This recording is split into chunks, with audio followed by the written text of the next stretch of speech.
సిద్దిపేట పట్టణంలో ఈరోజు విద్యాశాఖ ఆధ్వర్యంలో నడుస్తున్నటువంటి అర్బన్ రెసిడెన్షియల్ స్కూల్ అంటే బ్రిడ్జ్ స్కూల్ అంటాం దీన్ని. ఈ బ్రిడ్జ్ స్కూల్ను విజిట్ చేయడం జరిగింది. ఇంకా పిల్లలు చలితో చాలా ఇబ్బంది పడతా ఉన్నారు.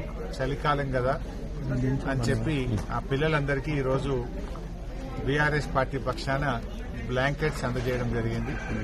అట్లే పిల్లలకు పొద్దున్నే చలికాలం కనుక చన్నీళ్లతో స్నానం చేయడం ఇబ్బందిగా ఉందని పిల్లలు చెప్పడం దృష్ట్యా మా స్థానికంగా ఉండే పవనసుత యూత్ ఆధ్వర్యంలో పిల్లలకు ఒక వాటర్ గీజర్ను కూడా ఈరోజు అందజేయడం జరిగింది. అయితే పిల్లలతో మాట్లాడినప్పుడు గత 5 మాసాల నుంచి కూడా పిల్లలకు కాస్మోటిక్ ఛార్జెస్ రావడం లేదు. ముఖ్యంగా నెలకు 200 రూపాయలు ఈ కాస్మోటిక్ ఛార్జెస్ పిల్లల హెయిర్ కటింగ్ కానీ, టూత్ పేస్ట్ కు, బ్రష్ కు, సబ్బుల కోసం, కొబ్బరి నూనె కోసం పిల్లలకు ఈ 200 రూపాయలు మనం ఇవ్వడం జరుగుతుంది.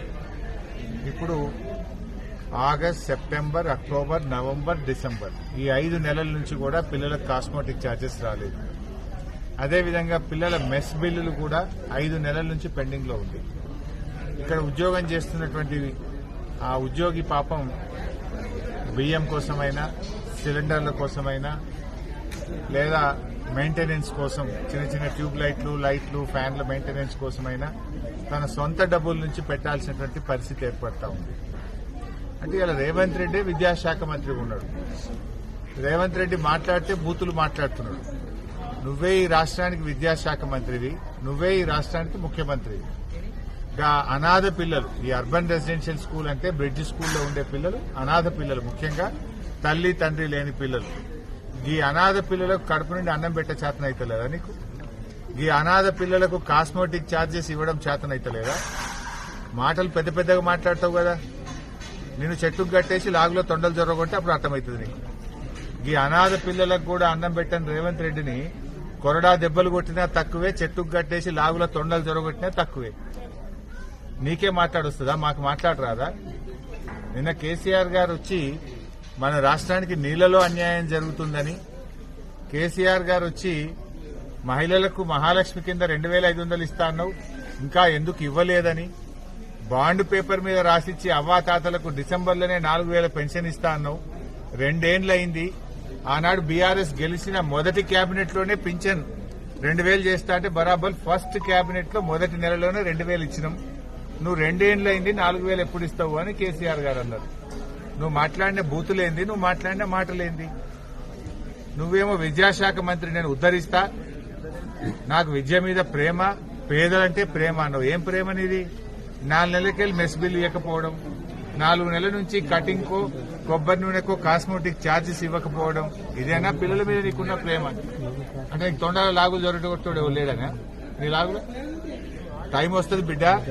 నువ్వేదో బిర్ర వీగుతున్నావు, అహంకారంతో కళ్ళు నెత్తికెక్కి మాట్లాడుతున్నావు. మళ్లీ గెలుస్తా, 2/3 గెలుస్తా అని పెద్ద శపథాలు చేస్తున్నా అని మాట్లాడుతున్నావు. వెనకడ కూడా గిట్లే శపథం చేసినావు. కొడంగల్లో ఓడిపోతే రాజకీయ సన్యాసం తీసుకుంటా అన్నావు. పొల్లు ఒడగొట్టలే నిన్ను కొడంగల్లో. రాజకీయ సన్యాసం తీసుకున్నావా? మాట తప్పినవా? మాట తప్పినవు నువ్వు. మాట తప్పుడు నీకు అలవాటు, పార్టీలు మారుడు నీకు అలవాటు, పదవులు కొనుక్కోవడం నీకు అలవాటు, కమిషన్లు కొట్టుడు నీకు అలవాటు, చిల్లర మాటలు మాట్లాడు నీకు అలవాటు. ఎందుకు ఈ పిచ్చి మాటలు మాట్లాడుతున్నావు? ఇలా పిల్లలకు ఓ బ్లాంకెట్ లేదు, వేడి నీళ్లు లేవు, కాస్మోటిక్ ఛార్జెస్ లేవు, 4 నెలలకెళ్ళి మెస్ బిల్లు లేదు. ఆ పిల్లల్ని ఇంత గోసపెడుతున్నావు. ఇది పాఠశాల విద్యాశాఖ మంత్రిగా నీ శాఖ కిందికే వస్తుంది. నీ శాఖలోనే ఇంత అధ్వానమైన పరిస్థితి ఉందంటే నేను అడిగేటోడు లేడనుకుంటున్నావా?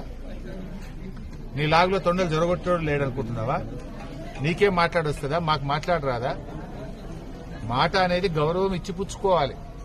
నువ్వు గౌరవం తప్పినప్పుడు, నువ్వు విలువలు లేకుండా మాట్లాడినప్పుడు ఎదుటి వాళ్ళు కూడా అదే పద్ధతిలో మాట్లాడవలసి వస్తుందనే విషయాన్ని గ్రహించి ఇప్పటికైనా తెలంగాణ తెచ్చిన పోరాట యోధుడు కేసీఆర్, తన ప్రాణాన్ని కూడా త్యాగం చేయడానికి సిద్దపడ్డ నాయకుడు కేసీఆర్.